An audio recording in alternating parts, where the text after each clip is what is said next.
స్వామి, భూమి మీద ఎన్నో రకాలైన పుట్టుకలు, ఎన్నో రకాలైన చావులు. అసలు పొద్దున్న లేచి చూస్తే అయ్యో ఇలా ఇలా కూడా మనుషులు చచ్చిపోతారా అన్నట్టుగా ఉంది. అంటే ఎందుకని అసలు మనుషులందరూ ఒకటే అనుకున్నప్పుడు, పుట్టుక ఒకటే చావు ఒకటే అనుకున్నప్పుడు, అందులో కూడా ఇన్ని రకాల పుట్టుకలు ఇన్ని రకాల చావులు ఎందుకని అనుకుంటున్నారు మీ ఉద్దేశ ప్రకారం? ఇప్పుడు దీనికి 2 రకాలుగా ఆన్సర్.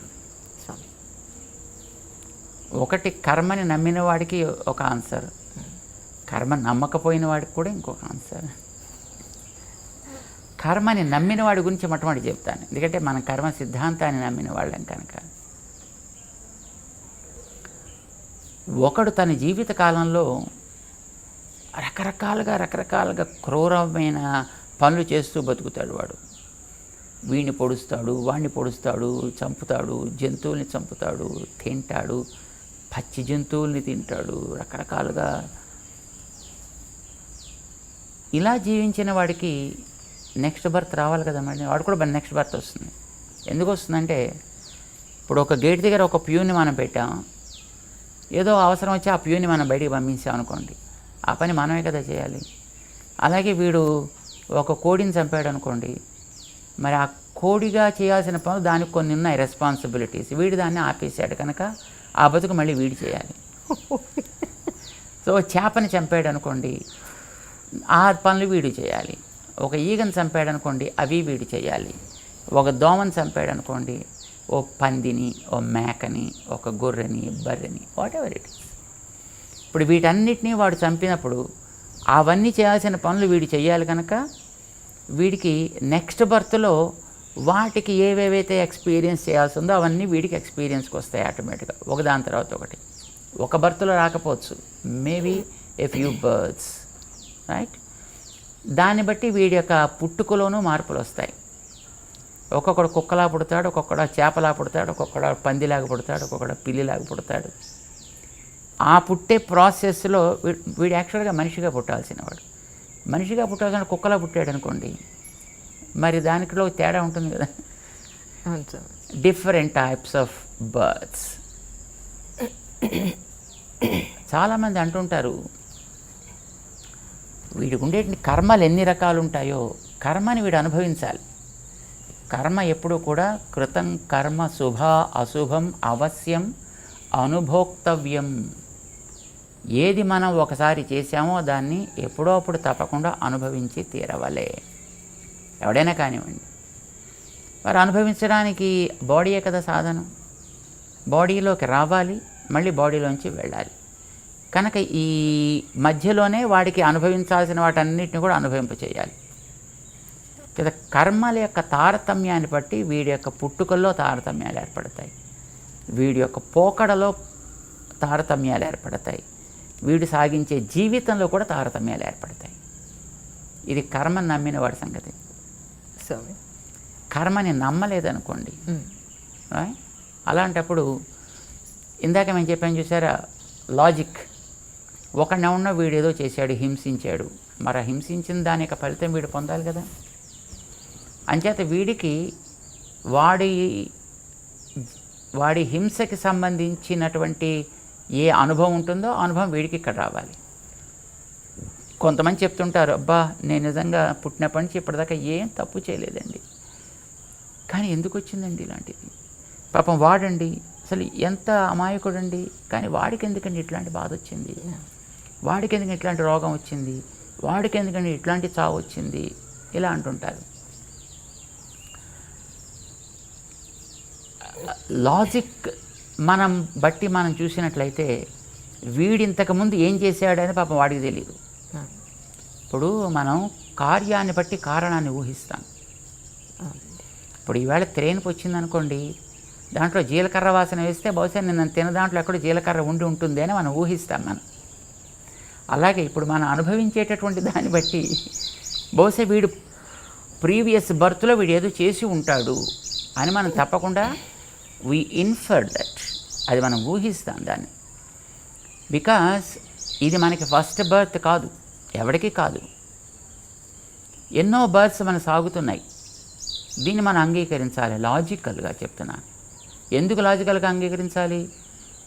ఒకే తల్లికి పుట్టినటువంటి ఇద్దరు సంతానం ఒకే రకంగా ఉండట్ల, ఆలోచనల్లో కానీ ఆచరించే యాక్టివిటీస్లో కానీ. ఎందుకు వచ్చింది difference? There must be some guiding factor behind. అది మనం పూర్వజన్మలోంచి వచ్చింది ఏదో అని క్యారీడ్ ఫార్వర్డ్ తీసుకుంటాం మనం. పశువుల్ని మనం చూస్తున్నాం. సే ఒక దూడ పుట్టింది. పుట్టిన 1.5-2 మినిట్స్లో అది మెల్లిగా లేచే ప్రయత్నం చేస్తుంది. ఒక 5 మినిట్స్ కల్లా లేచి నిలబడుతుంది. And the calf certainly knows where the udder is to suck the milk. ఒక దూడ, దానికి అక్కడ పొదుగు ఉంది, అందులో పాలున్నాయి, తనకు ఆహారం అక్కడి నుంచి తను సంపాదించాలి. But who guided this to that small creature? ఎవరికి దానికి గైడెన్స్ ఇస్తున్నారో మనకి తెలియదు. మరి తల్లి తను చెప్పదు, చెప్పే స్థితిలో తల్లి కూడా ఉండదు. ఎందుకంటే అప్పుడే పాపం దూడని కంటుంది, అది ఇంకా తన బాధ ఏదో తను పడుతూ ఉంటుంది. కానీ మీన్వైల్ ఈ పిల్ల లేస్తుంది, నడుస్తుంది, పొదుగు దగ్గర మూతి పెడుతుంది, పాలు తాగడం కూడా ప్రారంభిస్తుంది. అంటే వ్యక్తికి బ్రతికేటటువంటి అదృష్టం ఉంది కనుక ఆ వెనకాతలు ఉండేటువంటి ఆ అదృష్టం ఏదో దాన్ని గైడ్ చేస్తుంది. దీన్ని బట్టి మనకి ఏమర్థమవుతుంది? దానికి కూడా ఒక ప్రీవియస్ బర్త్ ఉంది. ఆ బర్త్ ప్రకారం దానికి నేను ఇంకా కొంతకాలం బ్రతకాలి అని అనిపించింది. So it searched for the food and it got the food also. ఇది వెనకాతల కర్మ ఉందో లేదో మనకు తెలియదు, బట్ వెనకాతల బర్త్స్ అయితే మనకి తప్పనిసరిగా ఉన్నాయి. And something we have acquired also with us, carrying that stock right now with us. దీన్ని బట్టి వాడు అంతకుముందు ఏం చేశాడో మనకి తెలియదు. వాడు ఏదో ఒక ప్రభావం చేత ఇక్కడ ఈ జన్మలో వచ్చాడు, ఇక్కడ పుట్టాడు ఇక్కడ. బట్ వచ్చిన పర్పస్ ప్రాబబ్లీ ఫినిష్ అయిపోయి ఉంటుంది. వాడు అంచేత వాడు వెళ్ళిపోవాలి. వాడు వెళ్ళడానికి ఏదో ప్రాసెస్ కావాలి. That is a process probably.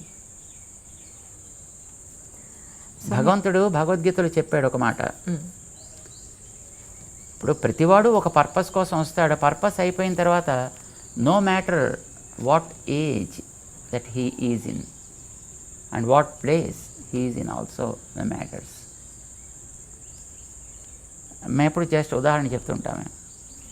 ఇప్పుడు మనం కూల్ డ్రింక్ తాగడానికి షాప్కి వెడితే అందులో వాడు ఒక స్ట్రా పెట్టి ఇస్తాడు. ఆ స్ట్రాకి బహుశా ₹1 ఎంతో ఖరీదు ఉంటుంది. మనం ఆ డ్రింక్ తాగేసిన తర్వాత స్ట్రా ఇంకా బాగానే ఉంటుంది. దాన్ని చక్కగా నీళ్ళలో కడిగేసి జేబులో పెట్టుకుని మనం వెళ్ళిపోవచ్చును. షాప్ వాడు కూడా ఏమండవు. కానీ ఎవడు అలా చేయడు, దాన్ని అక్కడే పారేస్తాడు. Reason being purpose of that straw is only single use.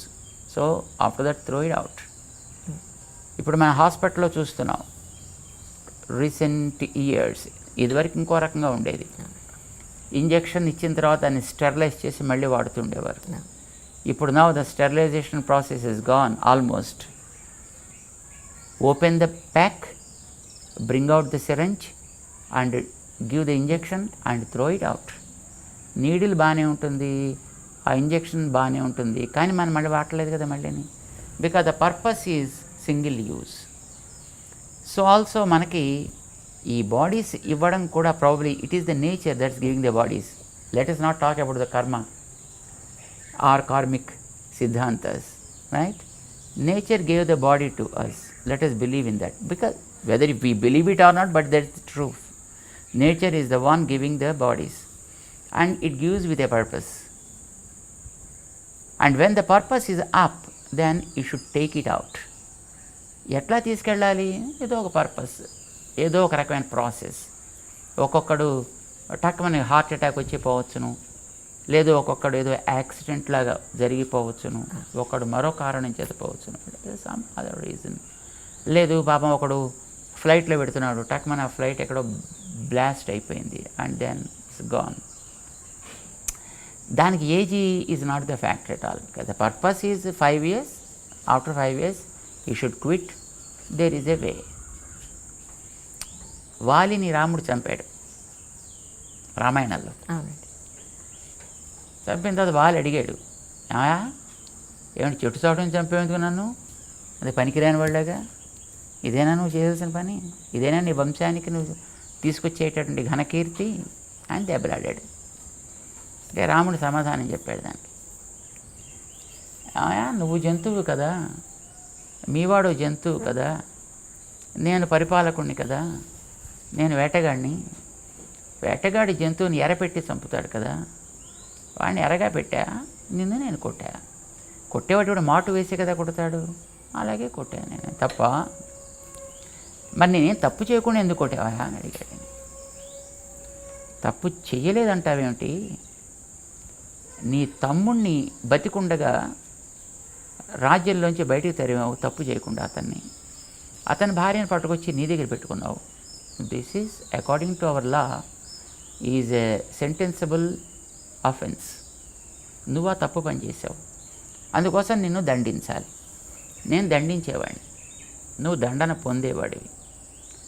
దండించేవాడు ఎప్పుడూ కూడా వాడికి ఇష్టానికి తగినట్టుగా దండన విధిస్తాడే తప్ప, ఏమండి దొంగగారు మీకేం దండన విధించమంటారండి, ఎలా దండన విధించమంటారని అడిగే చేస్తారు. Choice వాడిదా వీడిదా?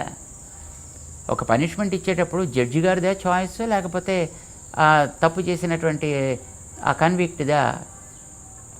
So you are the person who committed a mistake and I'm the person sentencing something to you. ఎట్లా నేను సెంటెన్స్ చేయాలని that is my choice absolutely. And who are you to ask me why you killed me like this అని. నా ఇష్టం, నేను కావాలంటే నేను hang చేస్తా, లేక షూట్ చేస్తా, లేకపోతే ఎలక్ట్రిక్ చైర్లో కూర్చోబెట్టి షాక్ ఇస్తా, లేకపోతే మరి ఇంకోటి ఏదో చేస్తా. That is my choice, who are you to ask me అంటాడు. అలాగా nature has her own ways of implementing the things. So కొంతమందికి వాళ్ళ పర్పస్ అయిపోయిన తర్వాత ప్రాబబ్లీ ఈ రకమైనటువంటి కంక్లూజన్ చేయాలి అని, if the nature things, that is what happens. Press the bell icon for more updates. Subscribe to iDream. Subscribe to iDream. Please subscribe to iDream. Subscribe to iDream. Please subscribe to iDream. For more such videos, please subscribe to iDream. For more videos, please subscribe to iDream. And you're watching iDream Media. Please like, share and subscribe to the channel. And don't forget to subscribe to iDream. Please subscribe iDream Media. Do subscribe to iDream. Subscribe to iDream Media. Do subscribe to iDream Media. Don't forget to subscribe. Click on the button below. Don't forget to subscribe to iDream.